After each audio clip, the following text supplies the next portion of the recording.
In this video we're going to explore the MapThat data table. First of all, let's turn on some layers. So from my points of interest tree, I'm going to turn on my 3 layers: one-stop shops, leisure centres and post offices. And then from the right hand side, notice there's an arrow here that enables me to open up the data table. The data table gives me the attributes for each of my layers. Notice that the name of the layer being shown at the moment is in the header, with the bracket defining the data tree where that layer is placed. In addition, it tells me how many records are in total for that layer and how many are in the current map window. So as I zoom into the map, notice the number of records change based on the layer being shown. The drop down in the right hand corner here enables me to flick between my layers, so I could look at the details for the leisure centres, the data attributes for my post offices and the attributes for my one-stop shops. In addition, I could remove a layer from the map, so instead of manually ticking from the left, I could say we don't want to show the one-stop shops anymore, let's press the red X and remove that layer, and notice how the yellow dots have disappeared from my map. Let's now click on a record. So if I wanted to find a particular leisure centre, viewing the attributes in the data table then allows me to tick a tick box to zoom directly in to show that record within the map.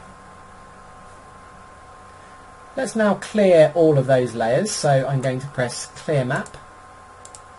I'm now going to come back to the home, the start, and this time let's show the schools. So under education I'm going to turn on Liverpool schools. Again, from the right hand side I can open up the data table and it tells me I'm currently looking at 422 records for those schools. A couple of extra options we have in the data table. We can reorder columns, so I could pick a column up and move it, so I could put more important columns at the start. We could also choose not to show a column, so if I click on the drop down here I can choose columns and I could say I don't want to show the admissions URL field. In addition, we can also order by a particular column name, so let's choose a school name here and let's order in descending order, and notice alphabetically the schools are in descending order now.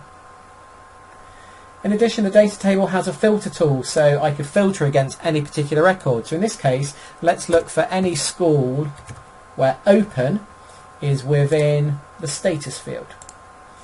If I now apply that filter, notice that I've only now got 190 records and these are the open schools, and by pressing the green button here I can apply that filter to the map and my map now updates to only show me the open schools. The data table also has some extra options for exporting data, so I can export that data to Excel, either all of the records for that layer or the filtered records, in this case only the ones that are open. We can also export to GIS format. Clicking on the globe here and enables me to export my data from MapThat into shapefile, mapinfo table, but also AutoCAD DXF format. Going to cancel that. Let's now clear our map and have a look at another data set.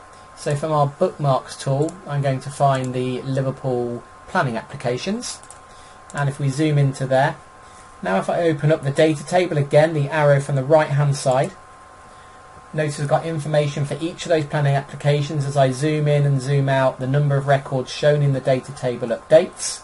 And in this case, let's have a look at editing data.